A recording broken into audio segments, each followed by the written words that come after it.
Salut, c'est Jonas. Bienvenue dans cette vidéo sur laquelle je vais te présenter 9 exercices à la corde à sauter. Alors, quel est l'intérêt?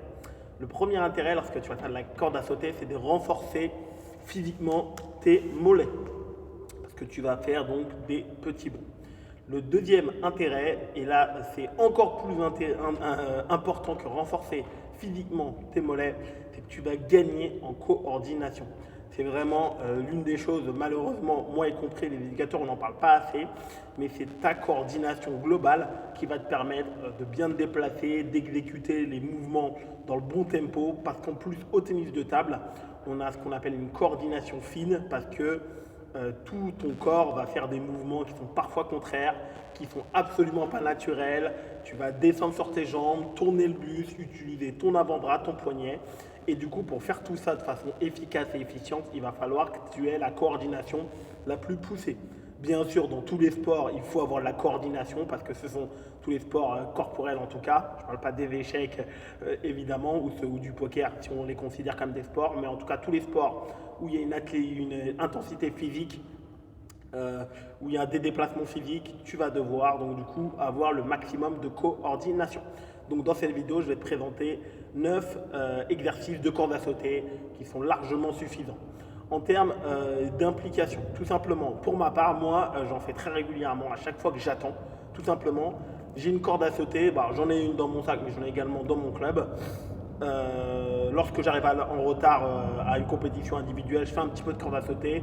À chaque fois que je suis à la salle, au lieu d'attendre ou de prendre mon portable, j'en profite pour faire 3, 4, 5 minutes de corde à sauter, le temps que mes partenaires, le temps qu'un partenaire se libère et que je puisse ensuite aller m'échauffer techniquement. Ça me permet également bien sûr de t'échauffer physiquement, ce qui te permet de mieux toucher la balle dès les premiers échanges, d'être un petit peu plus en jambes.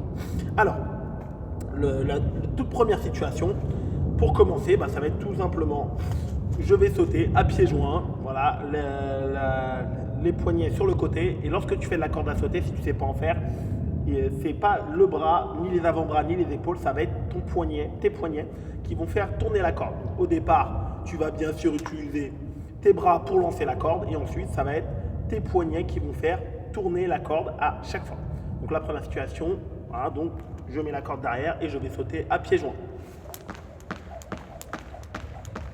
Donc si tu as un peu plus de temps, je te recommande de le faire par séquence de 3 minutes. Tu mets le chronomètre, voilà, de temps en temps tu vas faire une faute, c'est pas très grave, je recommence. Ce qui est important, là c'est le temps de travail global. Si tu es capable évidemment d'être assez concentré et de ne jamais faire la faute, évidemment que c'est encore mieux. Hop, donc ça je peux le faire très longtemps. Alors, la deuxième situation à la corde à sauter, ça va être de le faire tout simplement dans le sens inverse. Donc du coup en arrière. Donc là, au lieu de partir derrière, je vais partir devant. Il y a une petite particularité, c'est qu'en fait à chaque fois que la corde va derrière toi, du coup tu ne vas pas l'avoir dans ton champ visuel. Donc à force, pour sauter, il va falloir synchroniser donc du coup ton corps, donc de la pure coordination. Comme en avant, mais ça inclut encore d'autres principes que je ne peux pas vraiment t'expliquer. En tout cas, c'est une difficulté supplémentaire. Je vais sauter en arrière. À chaque fois, à un moment donné, je dois synchroniser pour que je reste dans le même tempo. C'est bien mes poignets qui tournent. Bien sûr, de temps en temps, je vais faire la faute. Je recommence. Moi, j'aime bien le faire avec le temps. Certains aussi le font avec un nombre. Par exemple, je fais 50 petits sauts, je fais 100 petits sauts, ou j'en fais 20 sans faire de faute. Voilà, il y a plein de méthodes. Voilà. Dans cette vidéo, je te présente juste les différentes situations. Alors, la troisième situation à la corde à sauter, tout simplement, je vais me remettre en avant. Je vais commencer à faire tourner la corde et ce coup-ci, je vais monter les genoux. Donc là, on va aller un peu plus loin. Là, il y avait une première étape en termes de coordination. Si tu sais faire déjà de la corde à sauter, maintenant, il va falloir également synchroniser avec un mouvement des jambes. Là, on commence à se rapprocher de plus en plus du tennis de table. Là, on avait à pousser. Je vais monter un genou, donc faire monter le genou. Je commence par faire tourner, hop, et ensuite, je monte évidemment les genoux bien haut. Je souffle. Je fais la faute, c'est pas très grave. Je repars.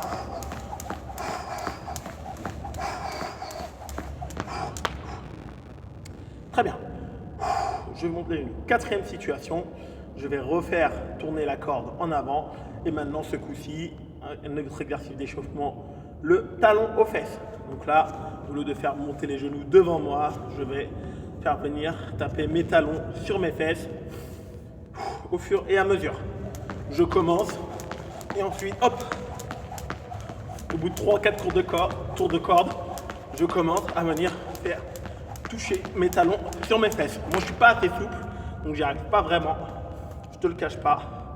Je suis pas assez souple, j'y arrive presque, mais j'ai des cuisses assez volumineuses. Donc forcément, il n'y a pas que du muscle dans mes cuisses, il y a aussi un petit peu de graisse.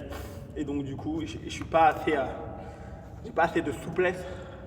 Et donc malheureusement, j'arrive pas à faire venir toucher mes talons aux fesses. Donc ça aussi, c'est quelque chose sur lequel je dois travailler. Prochaine séquence, je vais tout simplement venir faire des pas chassés. Donc là, je vais me décaler un petit peu sur le côté pour que tu vois. Je vais aller un petit peu moins vite, puisque là, je vais devoir me déplacer en pas chassé. Donc là, il y a une difficulté technique, c'est la première séquence. Hop, je suis là, j'ai les pieds un tout petit peu écartés. Donc je ne vais pas aller vite, hop, et je vais venir faire des petits bonds. Sur la droite, sur la gauche, parce qu'évidemment, tu ne vas pas aller tout au bout de ta salle ou tout au bout de chez toi. Car, hop, hop, je vais doucement, je lève bien les pieds à chaque fois. Hop. Je vais venir faire des petits pas chassés. Prochaine séquence, maintenant je vais me remettre sur place et je vais commencer à faire tourner la corde en avant de façon classique. Et tous les 2 tours de corde, je vais venir croiser les bras. Et donc la corde va venir se croiser juste devant moi. Donc ça peut paraître un petit peu bizarre. Et là, lorsque tu vas croiser les bras, la corde va venir se croiser au moment où tu vas la faire passer en dessous de tes pieds et ensuite tu vas te remettre dans ta position initiale. Donc 1, 2, hop, 1, 2, hop, 1, 2, hop, 1, 2, hop, 1, 2, hop, 1, 2, hop, 1, 2, hop. Et systématiquement, tous les 2 tours, je viens croiser les bras comme tu le vois.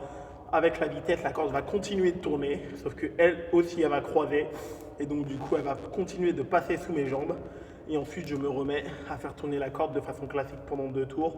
Puis je recroise les bras au fur et à mesure. Prochaine séquence, tout simplement, je vais commencer à faire tourner la corde en avant, tu l'as bien compris. Et ensuite, je vais me mettre à cloche-pied. Donc au départ, 2 petits tours et ensuite, je vais me mettre 5 bonds sur la jambe droite, 5 petits bonds sur la jambe gauche. 1, 2, 3, 4, 5. 2, 3, 4, 5.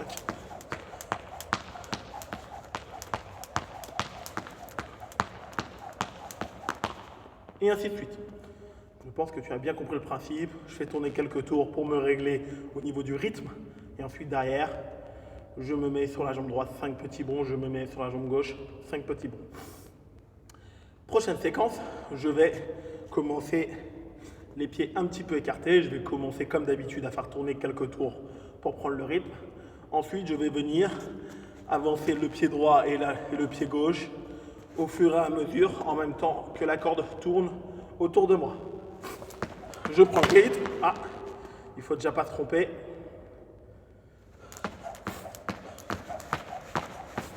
Devant, derrière avec les pieds à chaque fois. Hop, on saute. Devant, derrière, à chaque fois.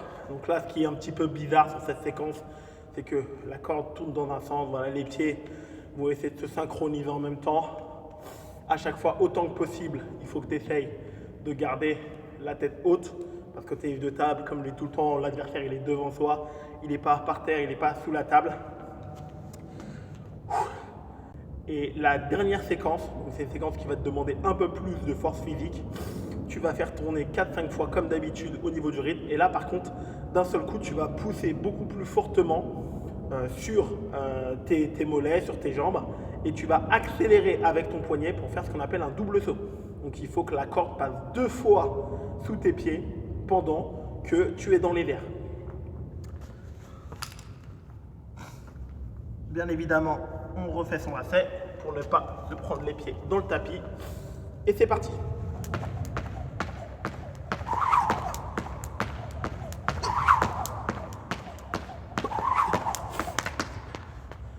je remonte. Voilà, je commence avec des sauts classiques. Et tous les 4-5 tours. 3, 4, 5. 1, 2, 3, 4, 5. 1, 2, 3, 4, 5. 1, 2, 3, 4, 5. Et ainsi de suite pendant le temps imparti. Merci beaucoup de m'avoir écouté. Comme d'habitude, si tu as des questions, n'hésite pas à les poser en commentaire. Je te souhaite bien sûr un excellent entraînement et ciao!